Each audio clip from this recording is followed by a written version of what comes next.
Welcome to Murfreesboro Storytellers, a bicentennial celebration. I'm your host, John Hood. Our city is celebrating its 200th birthday, and each month of this over year-long celebration has a theme to showcase everything that's made Murfreesboro so special. As we begin winding down our bicentennial celebration, this month's show looks at our work. And our guests today are Jack Weatherford, retired banker, the Honorable Larry Brandon, General Sessions Judge, Jim Demas, Chairman and semi-retired of Demas Restaurants. Gentlemen, thank you for joining us today. Good to be with you. Jack, you came to Murfreesboro in your 20s, I believe, and you've seen it grow and develop and change tremendously over those years. Well, I did, John. I came out of World War II in the Navy and entered Middle Tennessee State University for almost 2 years, married, and then went to UT. So when I graduated from the University of Tennessee, I came here in '49, entered banking September 1st that year. And of course, when I was here, this community was basically agrarian. We had agriculture in the form of tobacco, and we were a big dairy center at the time. We had a weaving mill, and a couple of other things like that were just got a few jobs, but most of the people here worked on the farm. They lived on the farm, they worked on the farm. You mentioned dairying. We had 150 dairy farms back at that time, as I recall. June was a big month, June Dairy Month. Well, we were called the Dairy Center of the South. We may not have been there, but we were close to it. Cecil Elrod, when he put WGNS on the air, tried to get the call letters WCOW. Yeah. Dairying Center of the World. Glad he got WGNS. But anyway, we were that much of a dairying county, community.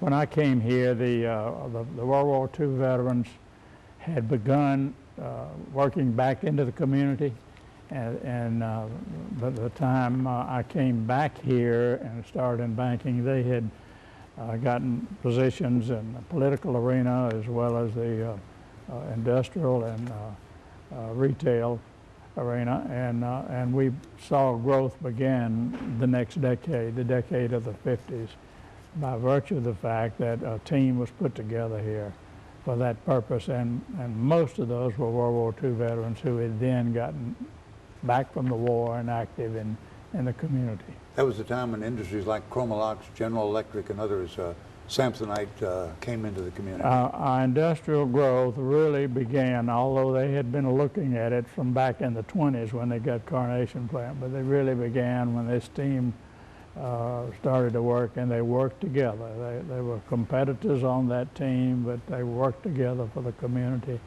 and that's when we really started in get industrial growth here. Larry Brandon, you grew up on a farm, I believe, did you not? I was born out in the Kittrell community in 1956, and that was the year that my parents were able to leave sharecropping. They had worked for a long period of time over in the Halls Hill, Milton community sharecroppers, and when I was born, that was their first year in Kittrell. We had a 1,200, or excuse me, it seemed like a 1,200 acre farm, but it was about a 12-acre farm. 12-acre farm. We raised a lot of hogs, and we raised a lot of cattle, and my dad worked a lot of hay in the community. And at that time, we had probably one of the few 2-ton trucks that were available in the community. My word. So we hauled everybody's livestock generally to Nashville, to Elm Hill, or a Union Stockyard, and that was the fun that I had growing up. Sure. I was the man in the middle, and we got to ride, and main thing, we got to eat lunch. Oh, I'll bet. So we had a great time growing up. You're a graduate of Riverdale High School and a graduate of Vanderbilt University 2 times over. Graduated at Riverdale in '74 at a time when Riverdale was the only thing out there. I guess so. We would often hitchhike from Riverdale to Mercury Boulevard. And again, at that time you could do that, and there was really nothing between the two. And I'd catch a ride out to Kittrell after playing basketball or whatever we did in sports. But that was a time when there was just really very little development here. Yeah, 1970 bond issues, I recall, of about $6.5 million built Riverdale and Oakland high schools, and you benefited from that. Absolutely. And my brother graduated from MTSU in 1974, and when we talk about employment opportunity, there was very little available for him in the insurance industry here. And for that reason, he had to drive back and forth to Travelers Insurance in Nashville. almost every day to have a job. You went on to Vanderbilt and got your undergraduate degree as well as a law degree. Went to Vanderbilt and graduated from Vanderbilt in 3 years. And at that time, I decided I wanted to be a lawyer instead of a doctor because I could get back to Murfreesboro, Rutherford County quicker. And we went to Vanderbilt Law School and graduated. You mentioned in our pre-conversation about your friend Dennis Harrison. He played football at Riverdale and you played basketball, right? He played football, I played basketball, and we had a good guidance counselor by the name of Pat Coleman. The reason why I remember her so vividly, I saw Ms. Coleman in court last week, and I was glad to see her and see that she was doing well. But she encouraged Dennis and a cousin of mine by the name of Craig Rucker and I to go to Vanderbilt, and she pretty much laid out the application process and helped us get through that. And every one of us went to Vanderbilt and turned out okay. Isn't it wonderful and significant how one person like that can influence your life and set you on a course that makes you successful? I will never forget her because that time Vanderbilt wasn't even on my radar. I'm sure. And she put it on all of our radars. And my cousin Dennis, he's in Las Vegas as a radiologist, not Dennis, but Craig Rucker. He's in Las Vegas and doing super. And Dennis is, of course, in Nashville doing super. Raised a great group of kids. And we have been very fortunate, absolutely, to have people who cared about us. Very good. Jim Demas, when did you come to Murfreesboro? John, I had some restaurants in Nashville I opened the first one there in 1972. And then in 1976, we were expanding that operation and put it was a Western Sizzling Steakhouse in 76.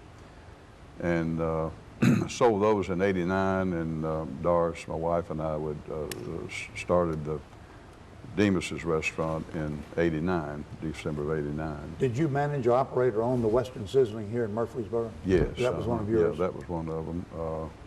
It was, I've told this story before, and it's one of my favorite stories to tell, is that when we, in 76, when we opened Western Sizzling, shortly thereafter, we put a breakfast bar in, and I wanted it to be the best breakfast bar in town.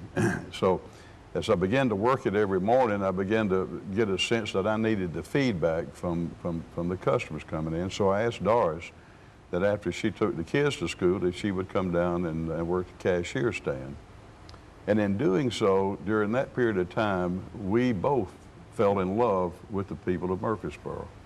And we said then that when we were at that time, I guess, I don't remember how old I was then, but we were even thinking about the time that we would be retiring. And so we said that we would not want to go to the beach. We didn't want to go to the mountains. That what we wanted to do was to retire right here in Murfreesboro. And then we had the opportunity in '89 when we opened the Demas's. Our goal was to semi-retire in '89. And then, of course, from then on, it was just like a rocket in flight. When we got here, John, there were, I'm trying to recall, but I think there were only about 2 full-service restaurants in town. And of course, since then, '89, I've lost count. I mean, everything has just grown. The retail has grown, and more still coming. Yeah, yeah. So you fell in love with the people of Murfreesboro, Absolutely. and that led you then to stay here and engage in the business that you presently have. Yeah, yeah. I mean, people ask me, did you do any studies, any market studies and all that? And I say, no. I mean, we just fell in love with the community. I mean, you know, when you put it all together, this was, at that time, we discovered that and felt like that Murfreesboro was Tennessee's best kept secret. And it's almost as if nobody knew about it. Mm-hmm. And then I think, golly, what have we gone into here? This was in '76 when I opened the Western Sizzling. So it was always our goal. I mean, everything was just working together. I mean, it was just a matter of fact, a lot of times I'm hearing these folks talk, you know, and I envy them a little bit and wish that I could have been here as long as they've been here. But I've made up for it in the 23 years that we've been here. You've covered a lot of ground, had a lot of success. How many restaurants does the Demas operation have now? We've got 5 now. Okay. We've got 4 here in Middle Tennessee and 1 in Northwest Alabama. In Florence, Alabama. Mm-hmm. How many people would you employ? John, over 500, probably 550, 575. He's Judge? turned into one of those people that make other people want to come to Murfreesboro and call Murfreesboro home. That's very That's true. right. Very true. You employ a lot of MTSU students, I noticed, particularly Here in the restaurant Murfreesboro, here we do, in yeah, Murfreesboro. yeah. And that's been one of the satisfying parts about our job. We've seen them come into the workforce with us, entry level a lot of times, learn how to do things like wring out a towel. And once they've learned it, and they're getting their formal education, they graduate and they go on, and then they stay in touch with us. A large number of them do. That speaks well for you. That's Yeah. wonderful. Jack, we've come a long way since 1949 as far as employment, business, industry, the development of our community. Why do you think it's happened? You mentioned about the folks coming back from World War II, getting involved, and wanting to see this community grow and develop. Well, I think we were beginning to focus on what we have here as natural assets, like the geographic location, the highway system, and all of that. But the lifestyle, I think, is what appealed. And I noticed these industrialists, when they would come to start looking at the community, they would want to know what's here for my family. And they really looked at the lifestyle of Murfreesboro. And the work ethic has a lot to do with it too, don't you think? Yeah. And I was just thinking about Jim coming in here. You know, I came right out of the Navy and came to MTSU for a couple of years, and I noticed then that people would flock around good food. And we had boarding houses that we ate at, the college students and all that. But if it was good food, they got the business, and that's what you brought here to us. I think about Lamb's Restaurant and Mrs. Ship and other places in those days. McKnight's was out on Woodbury Highway. Right. And there were several really very good restaurants. Miss Church had the boarding house, That's right, on Maple we used to Street. eat a lot there. But anyway, we've seen a lot of things happen that have all been very positive. I think one more thing, and then I'm going to let the judge talk, is that I observed, I grew up in Columbia, and so I got to know Franklin and Gallatin and Shelbyville, a bunch of towns around. But Murfreesboro at the time was pulling together toward a goal. And I noticed, especially in one or two of the counties, they were always bickering and they couldn't get together on anything. And I think that happened to us at the right time, and we have been blessed very much with unusually good leadership. And you've been a large part of that, too. We can be very proud of that. This is just, I tell people, Sam Lester, who just passed away, was my good friend and my competitor. And Sam and I were on several boards together, the hospital board being one of them. But whatever we were working on, we didn't bring banking in. If an account came up, we fought like a tiger to get that. But when it came for something from Murfreesboro, we locked arms. And I saw that clear across the community. It's wonderful how it works. Good. Oh, I just want to throw in that I think our education system here in Murfreesboro has really been wonderful. Not only do we have MTSU and the ability to attract great talent from other areas and keep those people here once they fell in love with Murfreesboro, but we've also had a good city and county school system, and they create talent that makes employers want to come to Middle Tennessee and Murfreesboro. We got you through Vanderbilt with your law degree, and you practiced law here, and then you decided to run for General Sessions Judge. What gave you that inclination? Well, let me digress just for 1 second and talk to you about why I came to Murfreesboro. First of all, I came because I wanted to be available to help my parents. They were elderly and needed some assistance.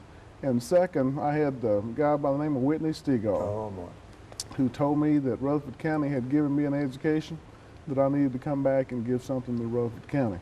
And he set it up with Mr. Dick LaRoche. Two of the best friends I ever had in my life. They both were good Vanderbilt grads, and they both were supportive of me. And they did everything possible to make sure that I could be successful here as the first black attorney in Murfreesboro. And I worked with Mr. LaRoche for about 6 years before I went out on my own. And it was really, I think, essential that I received that type of assistance in order to be successful. Being judged, after a period of time of being a lawyer, you decide that you want to move to a service, and I think being judge allows me to serve other people. And that's why I decided to want to run for judge. Jack, talking about the industrial growth, I remember the Chamber of Commerce banquet in 1960 and a fellow by the name of Harold H. Doc Earthman speaking there, your late father-in-law, and talking about the industrial growth we'd had and enjoyed that year. Yeah, well, Mr. Earthman had a law degree from Cumberland. He practiced a short time with Ewan Smith Sr. But when I first met him, he had just come out of Congress. Yes. And he had my future wife there in Congress graduating from high school. And so that's when I met all of that family. And at the time, he knew about everybody in the state of Tennessee and enjoyed it all. And he's the one that taught me, he said, Jack, you can say anything to anybody if you say it in the right way. And that's been good advice. Good you don't have to lie about something. Say it like it is. Just try to say it in the right way. But he was very helpful and a very active part of our community in his day. Got to be one of my very, very best friends. He's one of the great citizens of our community. Jim, what has made Demas Restaurant so successful? Besides you and Doris. Well, yeah. I mean, you and Doris have done it. Yeah. I go back to the people. I mean, it was all, to the people. And I really can't tell you enough the different culture, not culture, but the different lifestyles, the different attitudes that the people in Murfreesboro have. I mentioned some time ago that when Doris and I were first married and we were working for a corporation, we moved around. They moved us around quite a bit. We lived in Atlanta and Savannah, Georgia, and Charleston, South when Carolina. You were in the theater business? And then 6 or 7, and some of them large cities. So, and we were in each of those towns from 2 to 4 years. Right. And then while we were there, we were able to get into the culture and the lifestyles of each of those cities. But John, you haven't grown up here, maybe not realize it, but the difference in the attitudes of people in Murfreesboro, far better, let me say. The other folks were great. Sure. we enjoyed it, but I don't want to put them down. But Murfreesboro just had a different. I want to give you, kind of picking up on what Jack said earlier, a very small example of Murfreesboro compared to some other cities. I had a restaurant that had an armed robbery one time in a large city. The police came, and they did the report, and that was the last I heard of it. And in we opened the Western Sizzling in 76, so about 77 or 78, we had an armed robber. Came in. At the Western Sizzling? At the Western Sizzling, yeah. Had an armed, so he left, of course, and then we filed a report. But the police department then came in, and they had an artist rendering of the robber, which I'm thinking, this was not a major bank robbery. This was just, a restaurant robbery. Sure. But they went and caught the fella and arrested him, and of course that was it. But that really impressed me because I had been involved in some armed holdups and working with the theater business and some other restaurant. But that was a little detail, John, that's why I attributed to the city and the county fathers the success that we've had in Murfreesboro. I've seen you give to us good food at reasonable price, good service, and a quality atmosphere for enjoying a good meal. Well, thank you. It's good folks of Murfreesboro. Thank you. But I'll tell you again, we've got comment cards on every table. And then anytime, you used to want the red beans and rice, if I recall, yeah. Then we put it on, and he doesn't eat with us as much anymore. He's staying so busy now.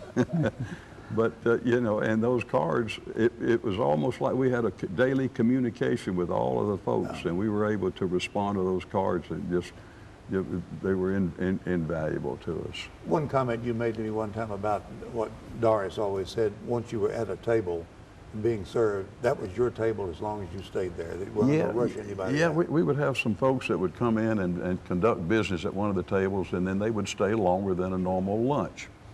And they would feel a little embarrassed as Doris walked by, and they'd make a comment to her that you know, I'm sorry we're taking so long. And she leaned down at the table and she said, when you walk in this restaurant and you sit down at this table, you own this restaurant. We only have one request. And they would say, what would that? And she said, that when we close, would you please leave?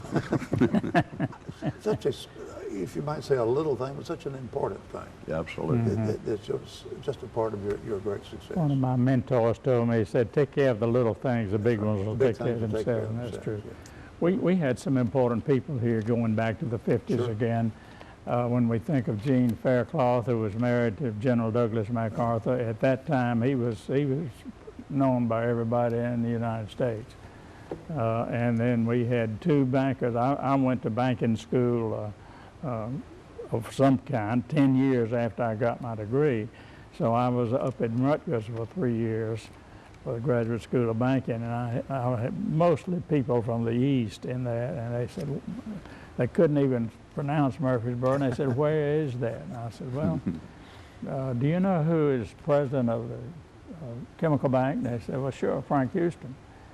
And I said, you know who's president of J.P. Morgan Company? Well, sure, Henry Alexander. And I said, well, ask them. They grew up there. They'll tell you. And so I was doing a little bragging, but we've had several people here, and many since then, as you know. You can think of Ray Seddon and just on and on and on and on. People that have grown up here and have made international success. And that's three that did in my time when I first entered here.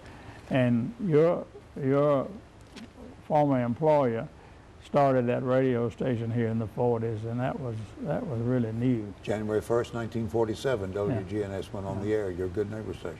That's right. That was really new. Yeah, that's right. Really new. Really new. Talk about Nissan. I reflect back to the announcement of Nissan coming here and a meeting that we attended when Governor Alexander was governor and head of South Executive Residence, and he told us what he'd done. He said, now it's up to you to make it happen. I was just kind of looking at some past notes, and you remember Greer Stop Nut? Oh, yes. Well, that was Smyrna's industry. That's right. And then all of a sudden, Nissan hit, and they jumped from a little ho-hum community to one of international fame. And it's been handled well. And if you look at the other automobile industries and their relationship with the community, I don't see any of them that surpass this and that relationship we have with Nissan and their commitment to this community by virtue of their being here. So it was very interesting. One of the lawyers that was there sort of in a negotiation said, you know, it was funny, but when this thing was through, it was all over, the governor didn't call the mayor and didn't call the judge. He called Sam Ridley because it was going to be in Smyrna. Sam Ridley at the time was mayor of Smyrna, as you recall. I think Nissan has been a wonderful corporate citizen. It really has been. Larry, what do you see as the secret to our success, if you will, for a community in which to live and raise a family and make a living?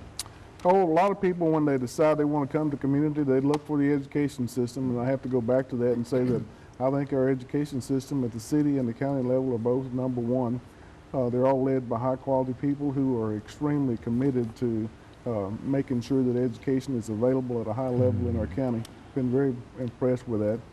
I taught at MTSU for about 22 years, and it just amazes me that a lot of people come to MTSU and they're treated well by the staff and administration there.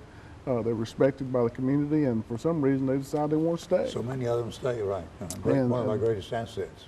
It just gives us the opportunity to steal other talent from around Middle Tennessee and the country and not have to pay for their complete education. It's a great opportunity for it. I wanted to stay here, but I had some talent encourage me, and my wife came from here. So that wife, it was your education, wasn't it? Sitting on the bench. I worked on that pretty hard. Sitting on the bench as a judge of General Sessions Court, what problems do you see that we have that we need to work on to make it an even better community? I do primarily collection. All right.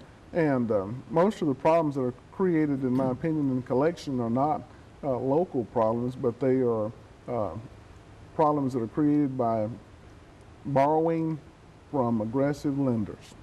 I have dealt with Mr. Weatherford over here for a long period of time. He has always been willing to work with his customers to make sure that they were given an opportunity to do what's right, and that's to say pay the bill. But most of these aggressive lenders, and you'd be surprised, we have some out there that are charging 67% interest, some that are charging 400% interest, and those people take the money, and I won't name any names, but the people will take the money and they don't really think that they can't pay it back, and it's just impossible to ever be able to pay it back under those circumstances. And I'll have probably, out of 1,800 cases a month, you'll have 300 to 500 of those per month where people have borrowed money from credit card companies and, again, aggressive lenders and just had no opportunity to pay it back. That really drains a lot out of our community, because if you pay interest, you won't be able to buy other things with your money.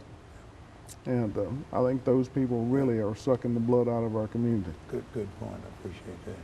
Jim, closing comments, your reflections on the community, a place to work and a place to live and a place to raise a family. Boy. Sir? John, I really can't say much more than I've said already. You know, there is such a heartfelt closeness to the community. Good. That may sound a little trite and maybe a little old, but it's the gosh awful truth. Very true. You know, I couldn't add to that. I don't know how to add to that. Jack, what else would you say that we owe our success to, or what can we do to make it even better? Well, I need to correct something quickly. I said the governor did call Sam Ridley. The Nissan called Sam Ridley before he called the governor. Yeah. But anyway, they were taking care of smaller things, and the big ones did take care of themselves. But John, I just think there's a love for this community, and the university has its part in it, because so many of us came to this community through that university. And I can't say enough about that. I can't say enough about the medical community. I had the privilege of being on that board a number of years before it's like it is today. And we haven't mentioned the new Middle Tennessee Medical Center. Yeah, well, you know, even back when it was small, they had a good health care system here that drew people from around the other counties. Yeah. And this one now is really second to none. The service there is super, and I'm saying that by experience. What a great community we have from a history of work, a place to get a good job, a place to make a living, raise a family, and be able to enjoy life. And just briefly, I'd like to throw in, we have a lot of good religious opportunities in this county. Very good point. That's something that people are looking for. We have a lot of great churches. Yeah. And that's, I think, a very important part. I think that's critical. Mm-hmm. Gentlemen, we thank you so much. Jack Weatherford, Judge Larry Brandon, Jim Demas, for being with us on this program about our work. Next month will be an hour-long finale of our look at the bicentennial. Please take a moment to participate in and enjoy the many activities scheduled for our bicentennial celebration. For more information, call our Parks and Recreation Department at 890-5333 or visit our website, www.murfreesborotn.gov.